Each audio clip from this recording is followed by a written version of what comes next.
understanding the commercial imperative, making sure that it can be linked to the reality, really, of what the talent landscape is like. If there's one thing that everybody has said to me in the last 18 months that they want to understand, it's the purpose of the business that they're in. There's a really great piece of the Chief People Officer's role, which is building change muscle in an organisation. And right now, the ability to lead through ambiguity and actually provide a very clear sense of purpose for organisations that people can follow. Welcome to this edition of Leading Through Uncertainty. I'm Kate Burns, Chief Operating Officer at Odgers. This series is part of our ongoing effort to explore how senior leaders are navigating complexity, change and opportunity in today's world. Through each conversation, we uncover real stories and strategies from leaders navigating change in every corner of the world. Today, we're focusing on the People and Culture function with Áine Hurley, Head of our People and Culture practice at Odgers. Welcome, Áine. Thanks very much. Delighted to be here, Kate. So I'm going to start with my usual rapid fire round. I hope you're ready and prepared for that. So do I. Okay, so Áine, judgment or policy? Judgment. Trust or oversight? Trust. Potential or proven experience? That depends. I thought I was going to have actually the first person who'd ever just answered it with one straight answer after each one. No, sorry, but they're both so valuable. I couldn't choose. Couldn't choose, fine. Clarity or empathy? Empathy. Coach or referee? That's a I deep think question. I'd go with referee. Okay. Thank you for that. I'm going to delve a little bit into the personal story. Who is Áine? So tell me about Áine. It says pre-Odgers, but how long, Áine, have you been at Odgers? It's a long time ago, Kate. It'll be 34 years come May. Fantastic. Yeah, what a journey. Was there a pre-Odgers? There was. Very small. There was a pre-Odgers. Some of the key factors, I suppose, look, I'm the youngest of 9. I grew up in Cork, and that was pretty important because you learn how to negotiate at an early age when you're the youngest in a large family. My mother was a publican, my father was a builder, and so we always had a very noisy, rowdy, engaged, I would say, family home. But music was a thread, and I performed with my brother in a band from a very young age, and I carried that on through university. So I'm a percussionist and a singer at heart, which took me, curiously, to the Bank of Ireland, where I ended up in the Chief Accountant's Department doing data processing.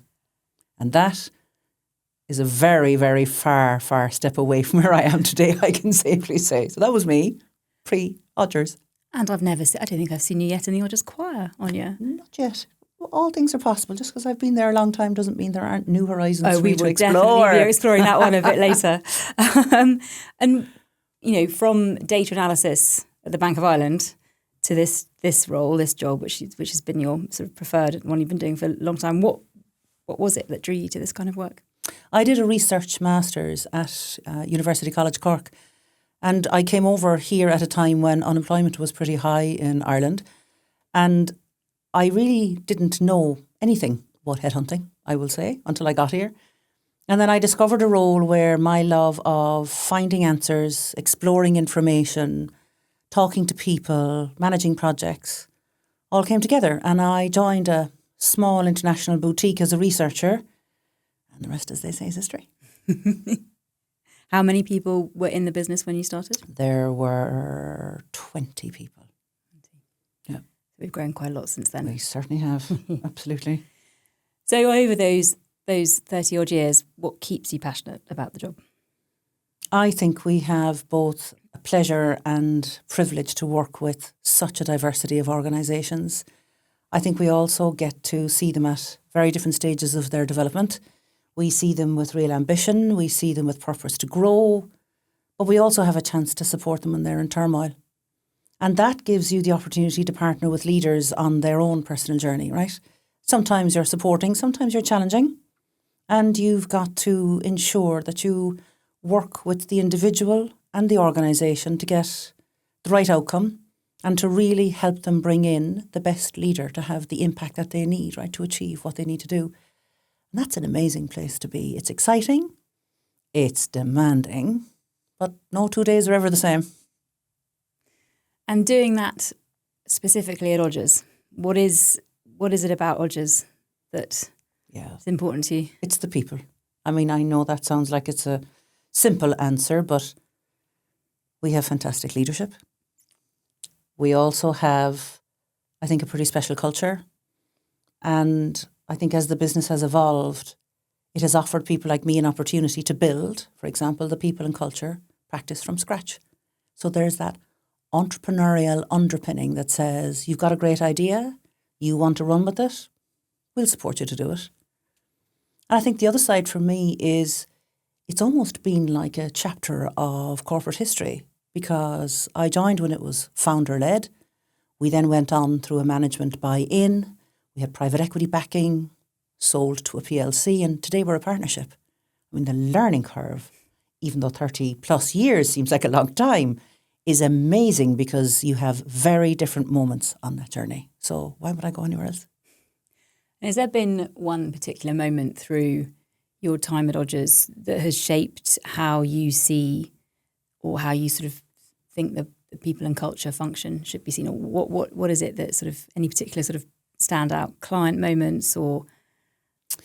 Do you know, it's really interesting that because there are several, I suppose, but I would take myself back probably 13 or maybe 14 years to when we were working with ARM. And ARM must have been FTSE 40 maybe at the time. So it was one of the premier UK tech companies. And I had the opportunity to partner with the then chairman and chief executive. They were looking to expand in the US, to pivot really from being quite a UK-centric business to something with a much stronger US presence. And they knew that they needed a world-class chief people officer to help them on that transition. That's a fascinating moment. A, because I saw just how much value they placed throughout the board, throughout the leadership team on that function. And B, because you're really looking at the cultural change that the chief people officer was going to drive. And we have helped them attract Jennifer Duvalier, who did an amazing job and has gone on to do great things since. And that's a really interesting point, isn't it? Because I think the CPO role does have such a significant impact on an organisation. But I don't know whether that's always been sort of perceived to be the case. I mean, how would you say the role of the CPO has changed? It's interesting, isn't it? A lot of people in the function itself will describe a time when it was talked about as tea and tissues or pay and policy. And when you think of the journey that it's been on, I mean, that's, you know, at a time when rules, policies, governance, really quite reactive, I would say, behaviour as a function was the norm. And for some businesses, that's potentially what they needed. But today, the role of Chief People Officer is an enterprise leader. In many, many cases, it's sitting there with the Chief Exec and its peer group at the top table. And this is a role where it's at the heart of driving performance of people, performance of the business. I also think the role itself has grown. I mean, if you look at the responsibilities that Chief People Officers have today, of course, all the elements of the people function, but it can also include internal and external communications, sustainability, transformation, workplace. It has become CPO plus, as the term is often used, but it is in a fundamentally different place at the heart of a business's success. Why is that? What has changed? I think there are positive and negative factors, really. If you look at the financial crisis, if you look at COVID, you'll see moments when shareholders, governments, external forces have been keenly interested in what CPOs do, right? They want to know more about culture. They want to know more about governance, succession, planning. But you also have just a greater recognition, I think, of the connectivity between engagement, engaged teams, and personal and financial performance. So culture has become a much more central, talked about theme. And with that, I think if it's being measured, if the impact of behaviours is being measured by regulation, it puts the chief people officer and what they do front and centre for businesses in a way that it wasn't always before. And with all of that in mind, and given the theme of our conversations, which is leading through uncertainty, what would you say makes a good chief people officer? Yeah, it's a $6 million question. And also, I think this is the important piece to realise, chief people officers don't exist in isolation, okay? So there's not one model. It's a role that is influenced by the sector it's operating in, the scale of the business, the maturity of that business, where it is in its curve, its ownership, family owned or PE backed. But I think there are threads that are emerging. Commercial nous, unequivocally, a real understanding of and an interest in how the business performs. That's not just the purview of the CFO. The chief people officer cannot do what they do well if they're not as interested in and informed about the key levers of performance in a business. But I think there's also a piece about cultural curiosity, emotional intelligence, the ability to understand the underlying rhythm of an organisation, where the hotspots are, where the tensions are, to be interested in that. The ability to influence people, the ability to influence their colleagues, the ability to influence key external stakeholders in the organisation. And right now, the ability to lead through ambiguity and actually provide a very clear sense of purpose for organisations that people can follow. I think we were talking a little bit earlier about sort of the moral compass versus the commercial compass. Yeah. And, we, as a general counsel in my past life, this interests me. I used to work very closely with the chief people officer in my previous organisations. Where would you sort of sit? Where would you say that sits, and how does it work now with the functioning executive team? It's really interesting, isn't it? Because when you have a CEO who says they have worked effectively with the chief people officer, and you get them to unpack it, there will be several elements in there, right? There'll be the piece where it is the chief people officer that often holds up a mirror to the CEO, how they're showing up as a leader, holds up a mirror to the organisation, to the rest of the leadership team. And they play such an important role in not policing, right? Because then it becomes the wrong message, but in ensuring that the culture, the messaging around culture, values and behaviours are clearly articulated, clearly understood from the board to the newest graduate. So if that's done well, it is a commercial imperative, right? It delivers commercial results. So I think you've got to be careful between the distinction between the two is an interesting one, isn't it? It's slightly grey because one drives the other. They're inextricably linked, actually. Yeah. And we were talking, you mentioned culture earlier on becoming such a much more important part in modern business. Yeah. Famous culture eats strategy for breakfast, just to say amongst a few other things. But does the CPO now own culture? So I had a mild telling off from a chief executive of a FTSE 250 business recently when I suggested that they call the role the people and culture officer. And he very firmly told me that the CPO does not own culture, that every leader in his business drives and has responsibility for culture. And it's a really valid point. The but for me is it's often the purview of the chief people officer to help an organisation articulate what that culture is, to drive a conversation around values, to link that to behaviours, and to link that to the performance consequences and other consequences that can kick in if that's not managed in the right way. So I completely agree. They don't own it per se.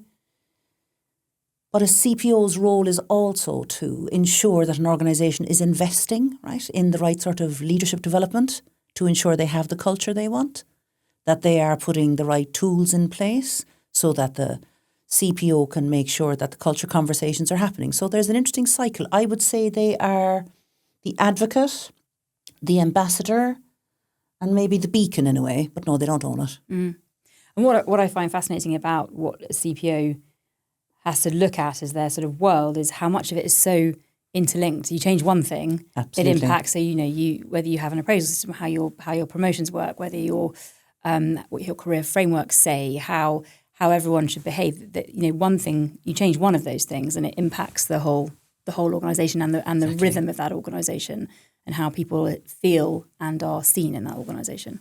Yep, absolutely agree. I mean, it's interesting. We're talking about. I suppose culture is quite an obvious point in relation to a chief people officer. But what we're seeing more and more now, I think, these days is this need for transformation. So many businesses are transforming because of AI, but actually not just AI. Let's talk about uncertainty as a whole. Yep. What's happening from a geopolitical perspective, AI. How people are feeling when they come into work. All of the changes in the law, recent changes. So, what other strategic levers do you think now the CPO is driving, influencing, even owning? I mean, capability has got to be at the top of the list.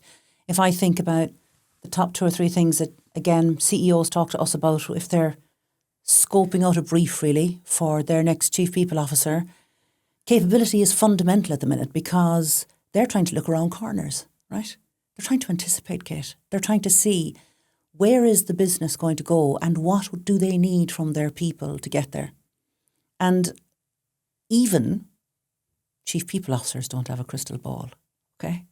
But what they must be able to do is to really fundamentally understand the strategic and business goals of the organisation and then pull that together with a talent plan, which sounds so easy to say. But if you think about the shifting skills, the shifting requirements from people joining the workplace or newer people in the workplace, the changing relationship, contract if you will, that people have with organisations, looking to that future picture of, it was probably workforce planning in its day, but capability in the future and the design of the organisation to enable the business to achieve its financial performance. That is one of the most important contributions I think that a chief people officer makes. And the other side of that comes back to performance. What you measure gets done, right? So performance and reward. There's a very important strategic role there for the chief people officer in ensuring that the performance framework delivers what the business needs. That isn't always the case. Right, there are businesses that have performance frameworks in place for some time and they might have drifted apart from the goal of the business and the reward that people are getting.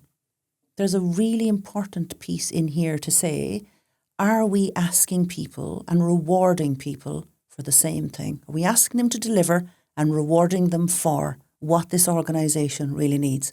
So that strategic vision around remuneration and performance, and again, looking outside, knowing what the art of the possible is. It might seem dangerous to say innovation when it comes to something as measured as reward and performance. But again, it's key. How do you bring that edge in? How do you get people to give you their best discretionary effort? That's a critical lever, I would say. And as a business strategy changes, the confidence to sort of say that all the things you've done all along, the way you've done things is the way to, it has to be changed as well. Exactly right. The third thing actually is technology, and I don't mean AI yet, but if you think about the journey that the people function has been on, right? It's gone from cards, spreadsheets and pieces of paper, but through a whole piece of bringing people to the self-serve mindset, right? If you think about that other lever where that's not just about putting in an ERP, that's about getting ownership and accountability to kick in at different levels in the organisation. It's about getting people to stop saying, please hold my hand while I do this. And it's about getting people to say, I'm going to do this and I'm going to do it well and I can measure it and I can do it by myself. That's another important lever, actually, I would say. You mentioned, you said technology, but now we do have to discuss the obvious, yes, the AI point. And I think certainly a lot of people I've been speaking to recently are talking about rewriting the entire capability framework now. If AI can provide so much of the basic things that were always in those frameworks, accuracy, excellence, speed, there is now a whole new world of skills, which tend to be on the softer side, that we're looking at, not least sort of adaptability, resilience, amongst other things. But what is the impact of AI? I mean, that's one area, I suppose, but what else? How else is a CPO's role impacted by or through AI? I think there's a fundamental here about AI as a lever of change. So forgetting the actual technology for a minute and think about what it's doing, the disruption it's causing, and positive disruption, right? This isn't a negative comment. There's a really great piece of the Chief People Officer's role, which is building the change muscle in an organisation. You know, eliminating fear, supporting curiosity, encouraging people to step out of their comfort zone, explore new ways of learning, eliminating the fear that my job is going to go, and encouraging the conversation that says, look at these new skills I have, and regardless of where they take me, I will be, somebody with a new bucket of skill I didn't have before. So that piece around enabling change, positive change, is at the heart of ensuring that AI is adopted, right? That people innovate, they'll give it a go, that they might come up with new ideas. And when a Chief People Officer has a team and a framework and a culture that is driven to support that, then I think you have a completely different debate from a lot of what we're seeing, which is here are the hundreds of jobs that are all going to go. Of course, there will be change. And I'm not being naive or looking at it through rose-tinted glasses, but that change needs to land in a way that an organisation is ready to absorb. And that's where the Chief People Officer comes in for me. Now, the other side of that is they also need to role model it in their own function, right? So they can't tell everybody else what to do. And this is where, we've got various sessions, and we're having some great sessions later on in the year with Chief People Officers who have run with this, who've reshaped their functions, who are bringing in, new coaching bots, and they're creating agents to do things that their team, now can hand off, not dissimilar in some ways to when the Ulrich model came in the late 90s, early 2000s. Transactional HR went one way, shared services went the other, and then the strategic business partnering piece came to life. AI can be that, right? If Chief People Officers are in that place where they can see the distinct advantage, commercial and human, then think of the value that would add to a business. And when you're having these conversations with the CPO community, what's the general feeling that you're picking up about AI? It's Marmite, literally, because there's a world out there of people who are excited, they're trialling it, they're testing it, they're looking at how they can reshape their function, upskill people, give people new responsibilities they've never had before. And you then have a group of people who are terrified about the ethical aspects of this. Yeah. What do we do about the humanity of an AI colleague? Should we be calling them colleague? These are the sorts of conversations. There's also some strongly held views about coaching, for example. Is coaching a human-only activity? Or can you, with coaching bots, give greater access to layers of the organisation that might never have had that benefit before? It's pretty polarising. And what great ideas have you heard about people who are using AI or otherwise transforming their functions? I mean, I think the piece about focusing people's efforts on the strategic element of what the people agenda is one of the biggest takeaways here. Separating strategic from tactical, right? And if you can get people who might not have had the opportunity before, but to really think about how they can add value, have different conversations with the business, free up their time to build closer relationships, get to know their stakeholders better, or explore new areas of the people function they haven't had a chance to before, it's leverage.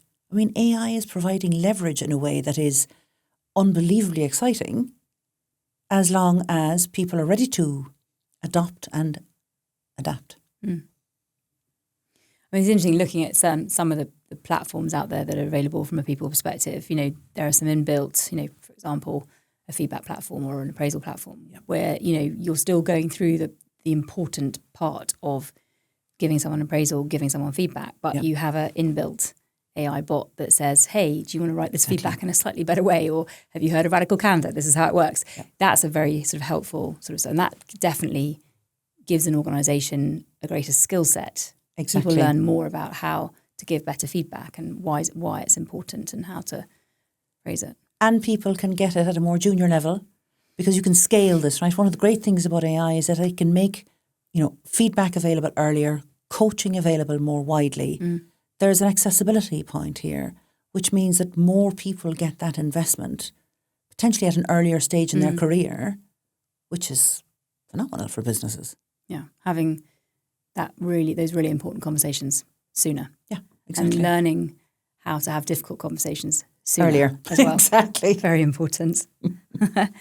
So we've talked a little bit about, who the CPO has a relationship with, but what does their internal stakeholder landscape look like now? I mean, I would start with the CEO, I guess, because it is such a critical relationship. When it's done well, when it's at its best, CEOs have said it's the most impactful relationship across their senior team. I think the Chief People Officer is in a unique seat where they see the whole organisation. They see all of the dynamics and the interrelationships at play. And they are in a position to give constructive feedback. I mean, not everybody relishes constructive feedback all the time. Those difficult conversations. But for a chief exec who wants to be, the best leader they can be, if I can put it like that, then that relationship is a critical one. The other side of that is that the Chief People Officer has a very important relationship with the board, particularly the chair, right? And where you have, again, a relationship of real trust, you have a CEO, chair and Chief People Officer triangle. And that's because ultimately the Chief People Officer is talking about succession, including CEO succession. They're also talking about remuneration. And they need to be looking at the culture across the organisation. So the board and the CEO. And then you've got the yin and the yang with the CFO. And again, it's a critical relationship. For the CEO, it's often be described as a triangle or a three-legged stool, other religious connotations like the Holy Trinity, but moving on. And again, that piece is really important because you have challenge in different guises as far as the chief exec is concerned. But I think we also have to look now at multi-generational leaderships, right? And businesses where the Chief People Officer is looking at, succession from the board all the way down through to Gen Alpha as they're coming in to do work experience. And that's a really important community of internal stakeholders. They want different things. They're talking about work in a different way. The contract that we developed, as we mentioned earlier, is evolving. And that puts the Chief People Officer in a slightly different seat. They've got to bring something else to the table. And understand across the organisation. I mean, it's interesting, we have a Next Generation Council at Odgers, and actually we found it extremely insightful for things like how we develop AI, how we look at our appraisal system, how we communicate. Because, of course, ways of communication have changed, significantly. And are we communicating in the organisation in a way that works for everybody? Yeah. Those are the internal stakeholders. Externally, does the CPO have? I mean, it's interesting again because it slightly depends a little bit on the ownership structure. Yeah. So shareholders, obviously, in a listed company. But I think they've become even more keenly interested in topics where, let's say 15 years ago, there mightn't have been quite as much conversation. Could be sustainability, could be diversity.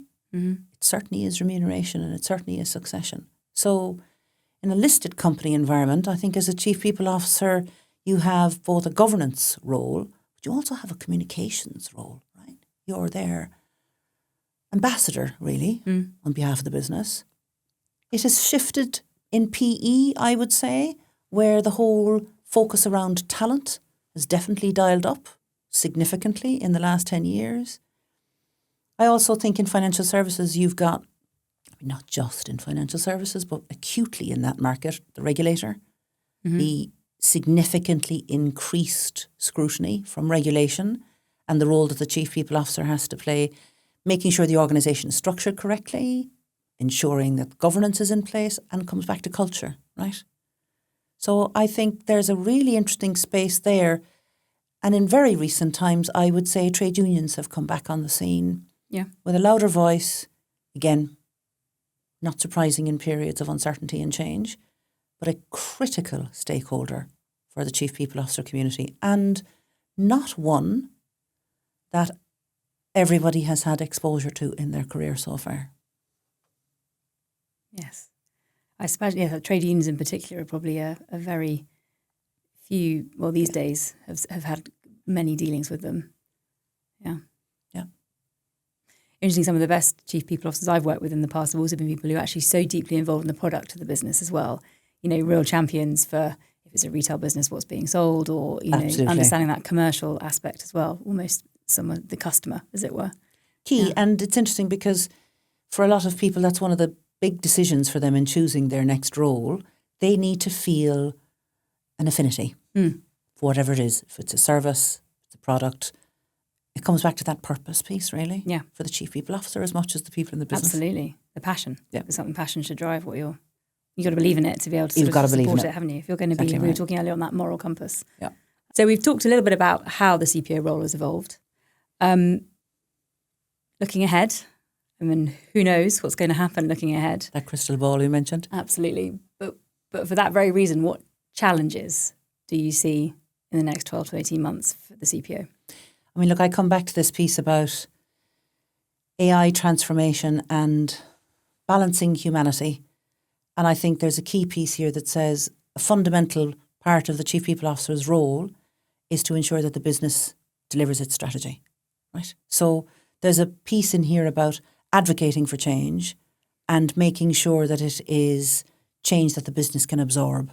So that's the balancing humanity and AI piece. I also think there's a very practical point because we are facing increased costs in pretty much every single walk of life right now. And so there's a cost management, ensuring efficiency, driving productivity agenda. And a lot of people, have been doing that. They certainly had to do it in the post-COVID world. But it's such a fundamental for ensuring that the business is viable and performs. It's not always, as people describe it, the most exciting part of their role, but it's a fundamental part of their role. And given what's going on from a geopolitical point of view right now, that certainly isn't going to go away. I would say there is still a piece of work to do in finding the right contract between people and their organisation. The bargain. Absolutely. Yeah. Look, you can call it the working rhythm, whatever that might be, but businesses are still talking about it. Chief executives are still talking about it. It's still a source of pain. They haven't cracked it. And so this whole piece about what is the relationship, what does an engaged colleague group look like, is a pretty big question for Chief People Officers still.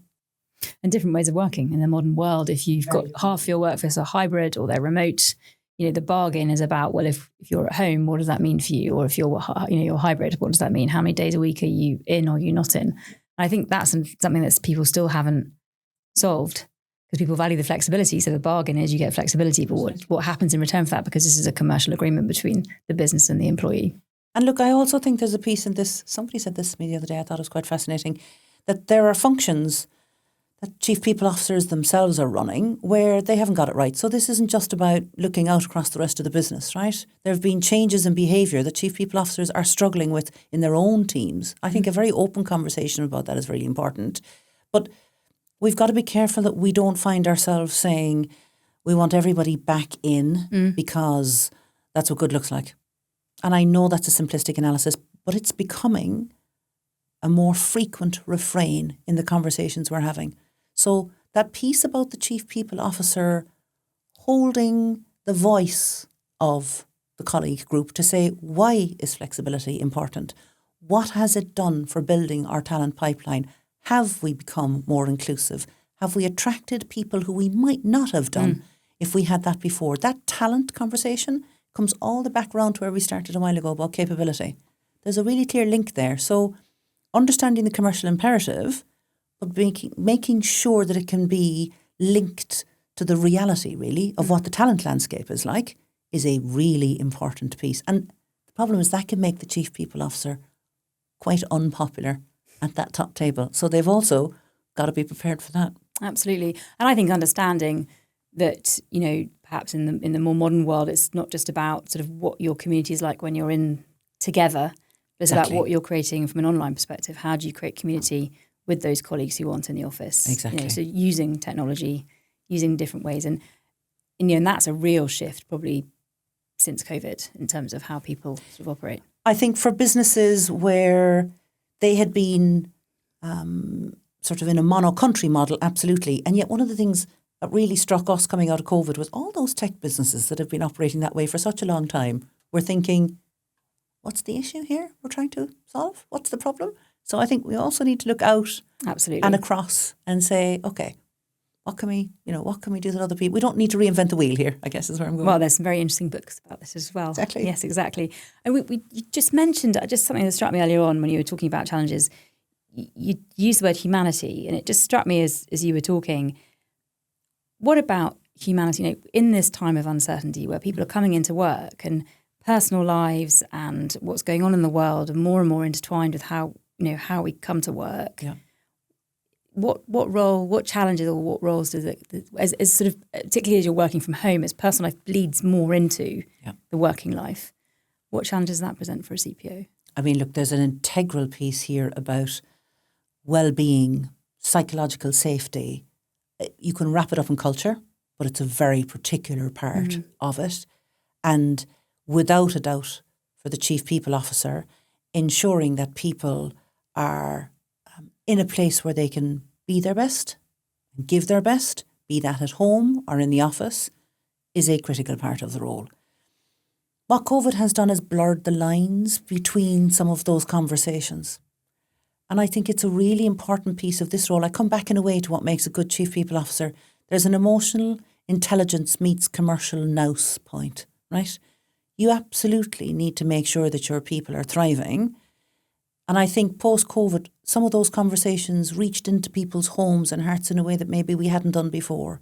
Getting that balance right is really important. We still need guardrails, boundaries. And boundaries are tough when you have an online culture where you have people who are, on all of the time. So this is the piece where setting those boundaries, communicating what it means, really bringing it to life is an important part. I mean, not just the chief people officer, but the leadership across the business. But it is often the chief people officer who starts the conversation or ensures that the frameworks are in place to actually deliver it. And the bargain that the company makes with the employee becomes such a fundamental part of that. Absolutely, because ultimately this is a commercial arrangement as well. So exactly I'm going to be optimistic too. So what opportunities do you see for CPOs in the next 12 to 18 months? But I mean, I come back to the AI point because I think there's a danger that some of the sort of PR is negative. If you think about what it opens up for people, then chief people officers have an incredible opportunity to leverage businesses, to bring in new skills, to give people opportunity and to have the right kind of conversation with an organisation where the balance of humanity and technology is, brought to the fore. So I think that is a phenomenal place to be. I also think chief people officers are at the heart of leading through uncertainty, right? Because what does uncertainty bring? It brings a lot of emotion, sometimes fear. With ambiguity, people can become risk-averse, less decisive.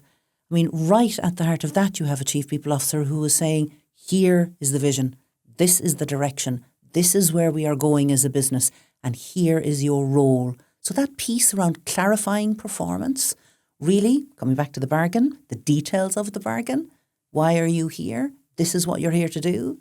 I mean, that's the piece where they've never been needed as much, actually, reiterating the purpose of an organisation. I mean, if there's one thing that everybody has said to me in the last 18 months that they want to understand, it's the purpose of the business that they're in. and what they want to do there. What's it going to do for the rest of the world, not just for the commercial side? So there's a bigger question in there. Yeah. And that's where the Chief People Officer comes into their own, really. Which is so important to the younger generations coming into the business as well. Yeah. And you have a fantastic network of CPOs who hopefully will all tune in to this conversation. If you were going to give them one thing that you want them to take away from this conversation, what would it be?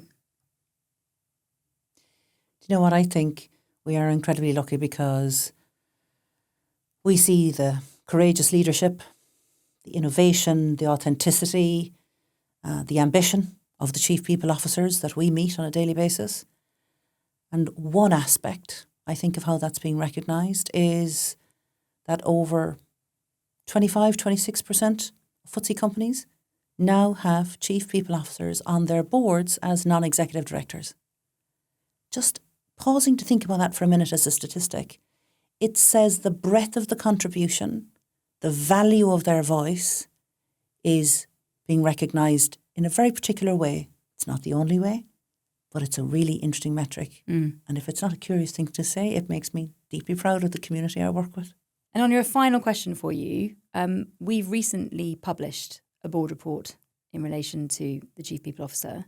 Could you tell me a little bit more about that? Absolutely.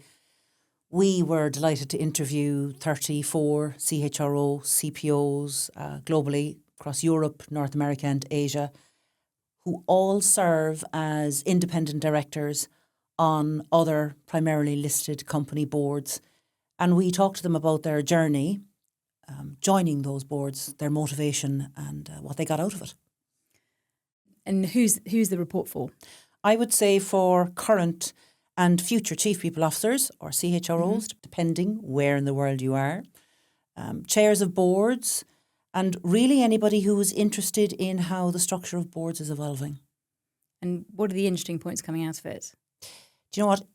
It provides a fascinating perspective on the voice that Chief People Officers bring to a board. And it's not necessarily what you might think.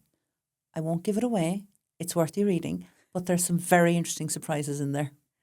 Fantastic. So why should give me a little bit more to tempt people to read it? Why should they be reading it? But why wouldn't they read it? Seriously, anybody who's interested in how the dynamics of boards have shifted from, let's say, quite a traditional board where you had finance and chief exec predominantly as a skill set, this brings a whole other lens to the conversation that's going on in the boardroom today. It's worth the read. Well, thank you so much, Áine. That's been a really fantastic conversation. Absolute pleasure.